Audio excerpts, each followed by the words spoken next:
Welcome to Brain Vision. All right, question 44 deals with a meteorite falling, actually. In 1992, a 14-kilogram meteorite struck a car in Peekskill, New York, leaving a 20-centimeter deep dent in the trunk. A. If the meteorite was moving at 500 meters per second before striking the car, what was the magnitude of its acceleration while stopping? Indicate any assumptions you made. Okay, so we'll start with part A. These are the givens. It has a 500 meters per second speed.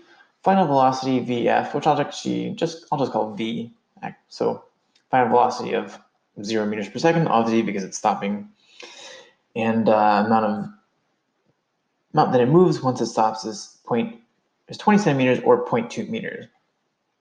So part A, we're going to assume there's uniform linear motion. It's a point-like object and constant acceleration while stopping and while moving. So with our givens of our equation, we want to solve for acceleration. So the equation that makes the most sense for this scenario, the kinematic equation, is the one where we have v squared equals our initial velocity squared plus 2ad. Well, because the meteorite stops in its track, its final velocity will be 0, and our acceleration can be represented as v naught squared over 2d. Here, well, based on the equation here, it would be negative, but it's just asking for the magnitude.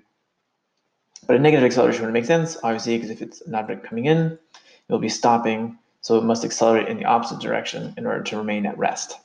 But again, the question asks for magnitude, so we can just provide the the numerical value. It's not money. So we can substitute our values here.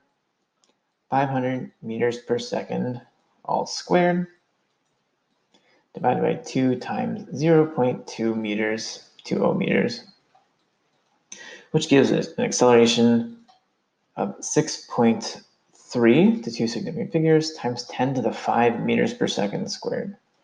So as we're going to expect, an object hailing from space has a huge acceleration required in order for it to stop moving. That makes sense. It's a good assumption there. Part B of this question asks, what other questions can you answer using the data in the problem?